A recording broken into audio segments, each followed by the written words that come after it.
Every pot is a nightmare. Every single pot. Heads up on the bow. Watch out. Hang on, hang on. Get Mason. Get Mason now. My grandmother can do that. And she's... Don't start screaming and yelling. Yeah, but why do it the hard way? That's the way I'm used to do it. Yeah. And it worked. I mean, nobody ever thinks that their dad's gonna go missing in the woods. Probably over 600 bucks. Nobody thinks that's gonna happen to them. Another captain is gone, claimed by the deadly Alaskan Sea.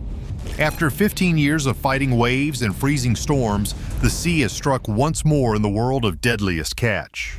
The icy waters have no mercy, and this time they took a seasoned captain who had battled for his life every day. The Bering Sea, cold and cruel, shows no forgiveness to anyone who steps into its grasp. Tune in as the waves rise and the dangers become all too real.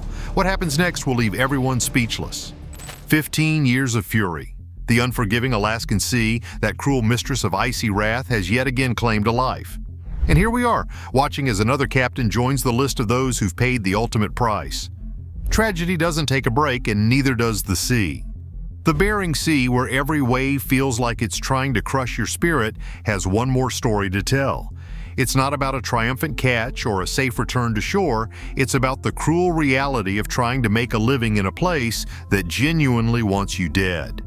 The real nightmare is still to come, and it's far worse than anyone could imagine.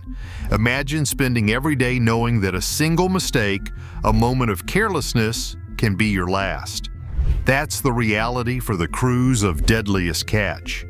They fight not only against the relentless waves and piercing winds, but also against their own fears and limitations. For all the money and glory promised by a successful crab haul, the cost is often paid in blood, sweat, and tears, sometimes even in lives. Is it? Oh yeah, you broke it. It just cut. You got a nice little dent in it. The nose doesn't hurt. It just cut. The show has always delivered more than just the thrill of the hunt. It's given us a peek into the hearts of these fishermen, individuals who choose to battle the whims of a monstrous sea. But no TV editing or dramatic soundtrack can capture the true horrors that come with such a dangerous job. The cold is bone-numbing, the waves could snap steel, and the loneliness eats away at you. This isn't just TV drama, it's a life-risking gamble for crab. Big crustaceans worth their weight in gold, and as elusive as dreams on these dark waters. Deadliest Catch might make it look like the biggest problem is catching enough crabs to cover costs. But there's so much more lurking beneath those choppy waves. The production crews behind the scenes deserve their own medal of bravery. They aren't just pointing cameras, they're living the same harsh nightmare, just without the reward of hauling in the day's catch. Every sudden storm or icy squall makes filming a nightmare. Equipment malfunctions, people go overboard, and sometimes they're just too far from safety. And here's the kicker. These production crews aren't doing it for the thrill of catching crabs or for a boatload of cash. Oh! Who is it? They're doing it so that we get our nightly dose of reality TV. But what's behind the shiny production value? We often forget that the guys behind the camera are facing the same angry sea, dodging icy blasts and holding on for dear life. And it's not just the crew that risks everything for a few crab pots, it's the unsung heroes who make sure we get our reality TV fix, who have it just as bad. Maybe worse, because at least the fishermen get their share of crab money. All the production crew gets is an adrenaline high and some sketchy accommodations. Tom Beers, the show's creator, might have been the genius behind the lens that brought this brutal world to our cozy living rooms, but let's not forget, his success comes on the backs of people risking their lives daily. Storytelling doesn't get more real than this, except that for every edited, dramatic shot, there's a raw moment of terror that didn't make the final cut. Life on the Bering Sea isn't just brutal for the crew. The sea, cold as it is, doesn't care if you're a seasoned captain or a deckhand on their first trip. There's no discrimination, only devastation, lurking, waiting for its moment. And every single person who dares set foot on those boats knows it. It's the survival of the luckiest. Captain Sig Hansen, the face that's almost become the mascot of Deadliest Catch, has battled these treacherous waters for decades. He was born into this life, a lineage of Norwegian fishermen who practically had salt water instead of blood, but even he hasn't escaped unscathed.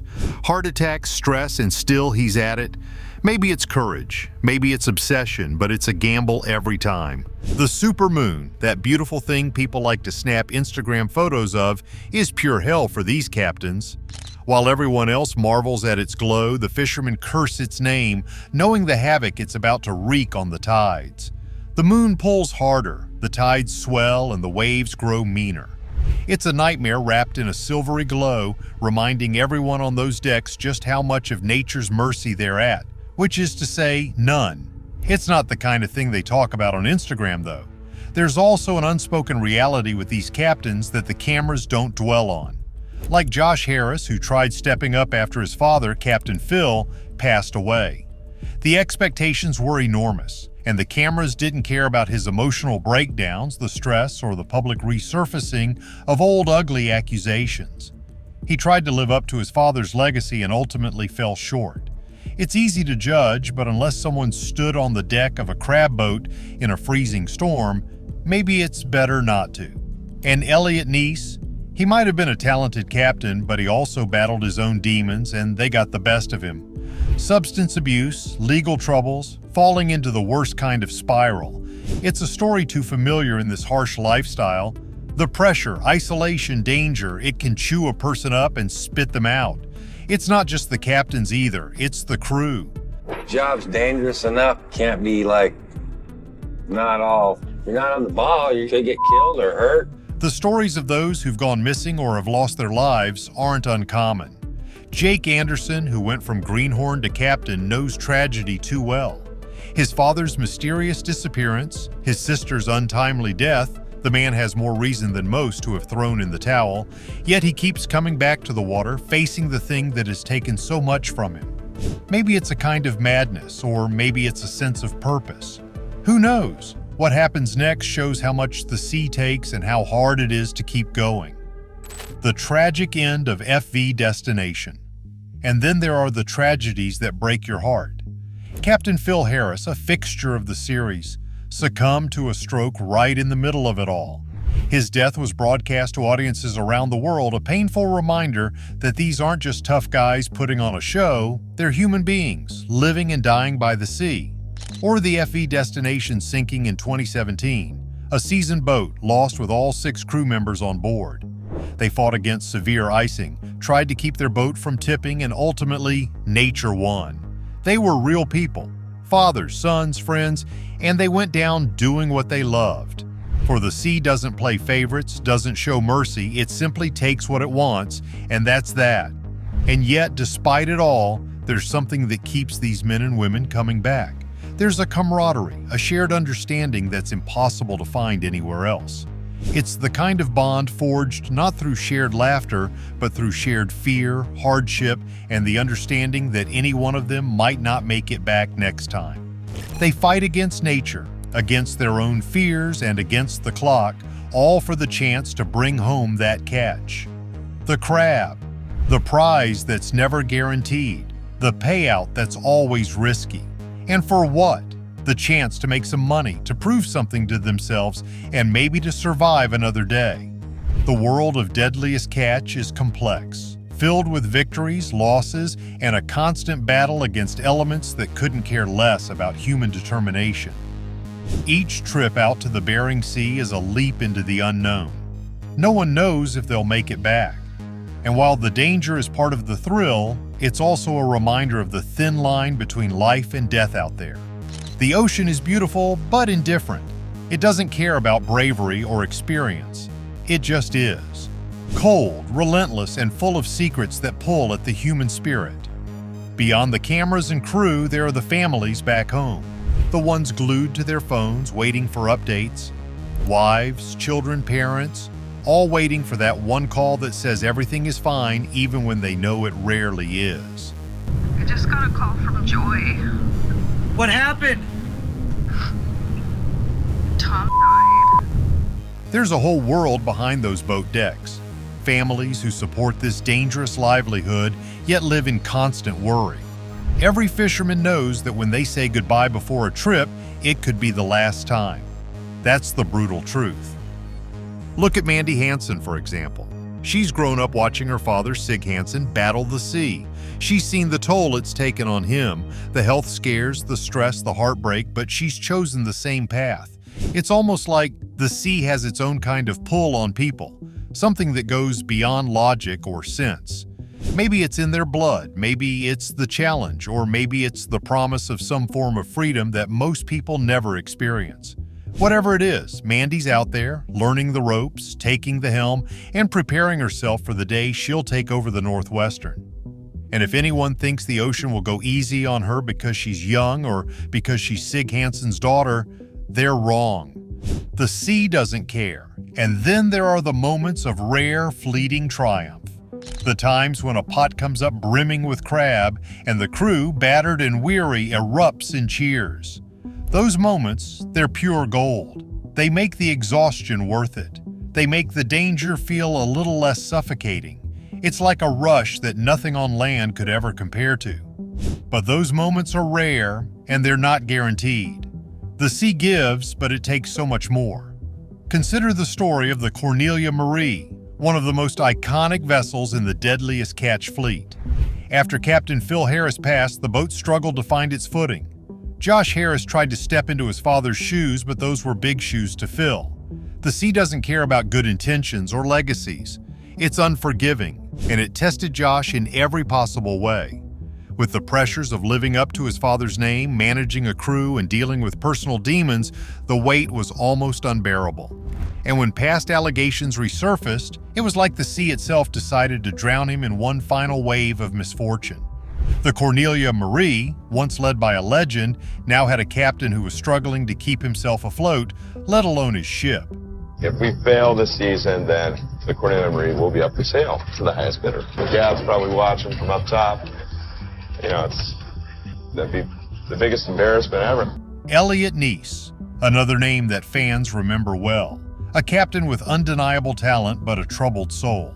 His time on Deadliest Catch was marked by tension, arguments, and a downward spiral that was painful to watch. Substance abuse wasn't just a side story, it was a central part of his struggle. The isolation, the pressure, the constant need to prove himself, it all pushed him deeper into a dark place. Eventually, it caught up with him. Legal troubles, a stint in rehab, and ultimately being cut from the show. But even after all that, the sea called him back. After serving his time, Elliot returned to crab fishing. It's almost like no matter how many times the ocean tries to throw them off, these men keep coming back, battered but not broken. Jake Anderson's journey is another testament to resilience. He started as a greenhorn, the lowest rank, doing the dirtiest jobs, and he worked his way up. But the sea didn't give him any breaks. In 2010, his father disappeared. His truck was found abandoned, but there were no answers. Jake had to keep going. He had to keep working, even with that hole in his heart. And as if that wasn't enough, his sister passed away not long after. It's unimaginable the weight he carried. Yet he stayed. He worked his way up the Northwestern, and eventually he became captain of the saga. It's hard to understand what drives someone to keep going after so much loss. Maybe it's the need to prove that he could rise above it all. Maybe it's because the sea, with all its cruelty, was also the only place he felt close to those he had lost. The sea reminds them who's in charge, leaving its mark on those who dare.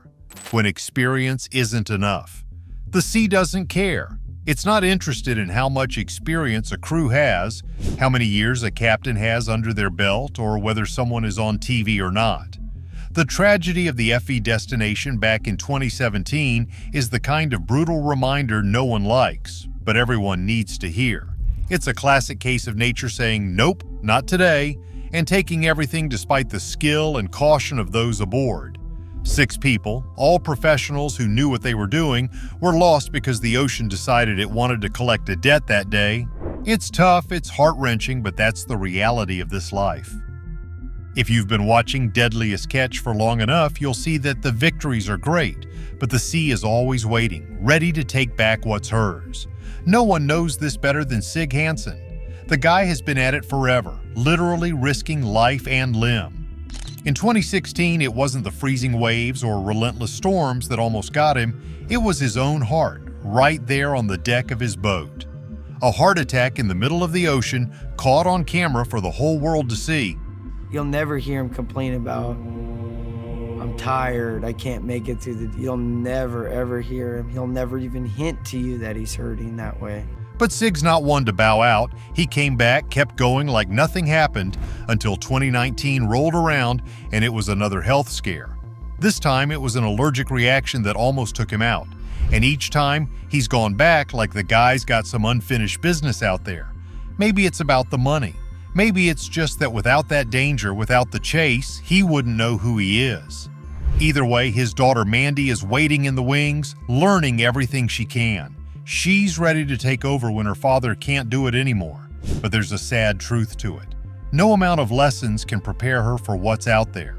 The Bering Sea isn't exactly interested in giving anyone an easy start.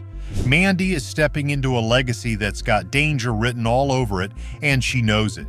But she's there anyway, and maybe that's the most remarkable thing, knowing what's out there and still deciding to face it head on. The Bering Sea is cruel. It's unpredictable. It doesn't care if you're a rookie, a veteran, or if your family's been doing this for generations.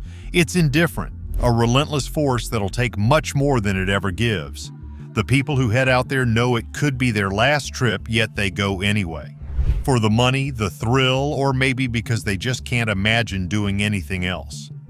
Deadliest Catch isn't just some reality TV show. It's a glimpse into a life where every single win is hard-earned and every loss hits deep. It's not about the crab, not really. It's about the people, their stories, and the sea that seems to have a mind of its own. The money can be good, really good. Those captains on Deadliest Catch pull in some serious cash. Just from the fishing, a captain might earn between $150,000 and $200,000 a season. But here's the thing, that's not where the real money is. The TV show itself, that's where it's at. Captains can make between $25,000 and $50,000 per episode. It's this dual income that's let captains like Sig Hansen and Wild Bill Wachowski build up their fortunes. Hansen's estimated net worth? About $4 million. It's a good deal, but it's not something that just anyone can walk into. The deckhands, they're not making captain money, but it's still decent. A seasoned deckhand can pull in anywhere from $15,000 to $50,000 for a few months of grueling, freezing, dangerous work. Some of them get a cut of the catch, which means the harder they work, the more they earn. It's a decent setup if you don't mind the constant risk of death. Every day out there is a gamble, and the paycheck is never guaranteed. The money might be good, but it's never enough to completely outweigh the dangers. Lately, though, it's getting even tougher. Declining crab populations are making things a lot harder. Climate change, overfishing, the usual suspects are causing quotas to drop, which means crews are working harder, traveling farther, and catching less. All this effort for a smaller payday. The captains and their crews are feeling the pressure, and there's no easy fix in sight. 3 crab, that's it. That was it in the whole pot? Are you sure? Yeah. Even finding the crabs has become a challenge, with climate change shifting their migration patterns and making traditional methods unreliable. It's enough to make anyone rethink their options, and that's exactly what Jake Anderson did. He decided to invest in his own boat, the FV Saga. It's a big risk, but for him it's about taking control of his future. The younger captains are trying to carve out their piece of the pie, but it's not easy with quotas shrinking and costs rising. Ownership means more money, sure, but it also means more stress, more responsibility, and let's be honest, a bigger target on your back when things go wrong. And yet, they all keep coming back. Season after season, these captains and their crews return to face the sea. Why? Maybe because it's what they know. Maybe because there's something addicting about the danger, the thrill of the chase, or the satisfaction of a hard-earned catch. Whatever it is, it's clear that they're not ready to call it quits just yet. Fans of Deadliest Catch keep watching, drawn in by the intensity, the personal stories, and the sheer unpredictability of it all. But as the seasons wear on, one can't help but wonder how long it can go on like this. How long before the sea finally wins? How long before the risks outweigh the rewards for good? The captains have managed to diversify, branching out into product lines and appearances, but that's not an option for everyone, especially not for those just starting out. The show's future, like the future of the industry itself, is uncertain, and that's exactly what makes it so hard to look away. The sea has a way of calling people back even after all the losses, all the heartbreak. The pull of the ocean is something deep, almost primal. It's not just about the money or the fame that comes from being on a hit TV show. It's about the challenge, the sense of purpose, the connection to something that's both beautiful and terrifying. For many of these captains, it's a family legacy, a tradition passed down through generations. There's pride in it, a sense of belonging that's hard to find anywhere else. Take Mandy Hansen, for example. She's stepping into a world that has taken so much from her family, yet she's doing it willingly. Well, I gotta hand it to Mandy. I mean, she kept her calm. I didn't, but that's not my way, so I'm very proud of her. She's seen the toll it's taken on her father, the health scares, the sleepless nights, the constant pressure. But she's also seen the victories, the moments when everything comes together and the reward is worth all the risk. She knows what's at stake, and she's still choosing this life. It's not about following in her father's footsteps because she has to. It's because she wants to. There's a determination there, a drive that can't be taught. And it's not just the Hansens. Every captain, every crew member has their own reasons for being out there. For some, it's about providing for their families. For others, it's the thrill of the chase, the adrenaline rush that comes from battling the elements and coming out on top. It's about proving something, to themselves, to their families, to the world. The sea tests them in ways that nothing else can. It pushes them to their limits, physically and mentally. And when they come out on the other side, there's a sense of accomplishment that's hard to match. But it's not without its costs. The toll it takes on their bodies, their minds, their relationships, it's significant. The health scares that Sig Hansen has faced are a stark reminder of that. The man has had multiple close calls, and yet he keeps coming back. It's not because he's reckless or doesn't care about his health. It's because for him, the sea is a part of who he is. It's in his blood, and walking away from it would be like walking away from a part of himself. The same goes for Jake Anderson. He's faced his own share of struggles, both on and off the water. The decision to buy his own boat was a big one, and it came with a lot of risks. But for Jake, it was about taking control of his destiny.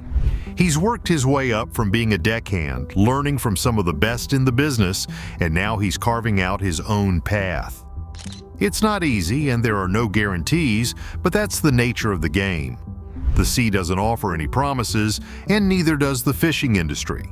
And then there's the impact of climate change. It's not something that can be ignored. The declining crab populations, the shifting migration patterns, it's all making an already tough job even tougher. The captains are having to adapt, to find new ways to stay profitable in an industry that's becoming more uncertain with each passing year.